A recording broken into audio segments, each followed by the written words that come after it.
Goddag og velkommen til debataften på DK4. I aften skal vi diskutere emnet euforiserende stoffer, og i den anledning har jeg fået Flemming Fiskeballe, tak. Flemming Fiskeballe, som er ekspert på området. Og han vil forklare noget om virkningen af de her stoffer, specielt kokain, som er en af de store syndere, ja. Og Flemming Fiskeballe, hvad er det helt præcist, kokain gør ved kroppen? Jo, det kokain gør ved kroppen, som sagt. Det er, at det udløser et stof, kaldet dopamin, som er glædestoffet i receptorerne i hjernen, og giver en lykkefølelse, eller en meget energisk følelse, så man kan føle sig mere social, eller glad og overskudsagtig. Ja. Og det kan nogle gange have en meget kraftig afhængighed. Så unge kan fx være afhængighed. Der har været eksempler på, at man har været afhængig efter første gang. Okay. Ja. Hvad sker der så, når rusen aftager? Så vil en form for depression aftage, eftersom man har været så oppe i gear, som man siger, højt og flyve, langt og dybt og fat og dybt, eller langt, hvad siger man? Dybt og fat. Ja. Okay. Ja. Vi har også været i marken, hvor vi havde en muldvarp ude for at undersøge, hvor let det er at anskaffe sig euforiserende stoffer. Ja, goddag. Jeg står her i Hareskoven sammen med vores muldvarpe, som har fået nummeret på en fyr, der angiveligt skulle sælge stoffer. Og vi vil nu prøve at få fat på ham.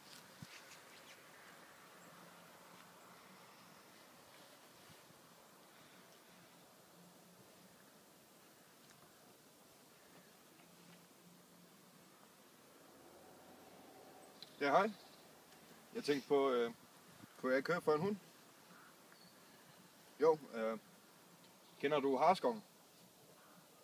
Okay, 5 minutter? Ja, det lyder perfekt. Godt nok. Hej.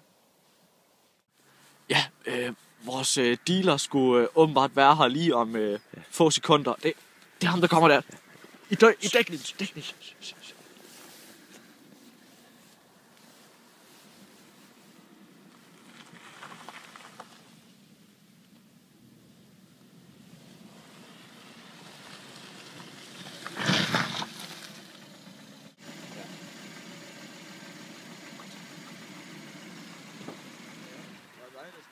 Ja, det var mig, der skulle køre for en hund. Vi ses en anden gang.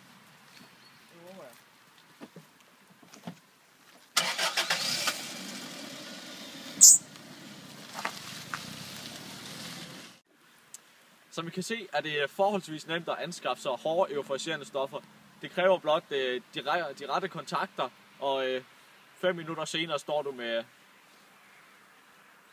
stofferne i hånden. Vi stiller tilbage til studiet. I forbindelse med vores tur i marken, hvor vi undersøgte, hvor let det er at anskaffe euforiserende stoffer, har vi snakket med personen, der solgte os de pågældende stoffer, som har gjort stofferne til sin levevej. Ja, jeg sidder her med den stofhandler, som han omtaler sig selv, som solgte os de pågældende stoffer, eller solgte vores muldvarpe de pågældende stoffer. Og han ønsker at være anonym af frygt for sine bagmænd, og vi har så valgt at kalde ham Dalle. Og Dalle, hvad er dit syn på stoffer? Jeg synes, at alle skal have ret til at købe stoffer. Okay. Det er en menneskeret. Ja, du ser ikke noget problem i, at du medvirker til, at flere og flere unge bliver afhængige? Nej, det må man tale om. Ja, okay. Ja. Vi sidder her med Kai Nevada, som ejer natklubben med Nevada Club på det indre Nørrebro. Og Kai, vi ved fra vores pålidelige kilder, at der åbenlyst bliver solgt stoffer på din natklub. Hvordan har du det med, at den slags foregår på din ejendom? Ja, det var igen et rigtig dumt spørgsmål, ikke også? Jeg er helt vildt glad for min forretning, og den kører jo af helvede til godt nu, ikke også? Og de unge, de strømmer jo til for at være sociale sammen, og tage stoffer sammen, og ryger sammen, ikke? Vi har lige fra vandpibe til